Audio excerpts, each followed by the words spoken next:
Bolamning boshida suv bor deyishyapti. Bu qanchalik xavfli deb bir onajonimiz savol jo'natibdilar. Keling bu haqida to'liqroq gaplashamiz.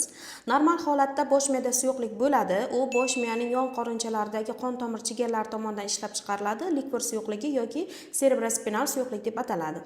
Yon qorinchalarda hosil bo'lgan suyuqlik Monro teshiklari orqali 3-qorinchaga, 3-qorinchadan Silviy suv yo'li orqali 4-qorinchaga oqib tushadi. 4-qorinchadagi suyuqlikning ma'lum bir qismi foramin, magnum orqali orqa miyaga, ma'lum bir qismi esa yuqoriga yo'nalib bosh miyaning subarachnoidal bo'shliqlariga oqib o'tadi. Bu suyuqlik bosh miyani tashqi mexanik ta'sirlardan, infeksiyalardan himoya qiladi, oziqlantiradi, bosh miya ichidagi bosimni bir xil holatda saqlab turishga yordam beradi. Qandaydir bir patologiyalar natijasida yuqorida sanab o'tilgan yo'llarning qaysidir birida so'rilish, kamayish natijasida o'sha qorinchada kengayish kuzatiladi. Bu neyrosinografiya tekshiruvida aniqlanadi va o'zi shifokorlari tomonidan ventrikulomegaliya xulosasi yozib beriladi. Qachon bu ventrikulomegaliya yoki bosh miyadagi suyuqlikning bo'lishi bola uchun xavfli bo'lishi mumkin?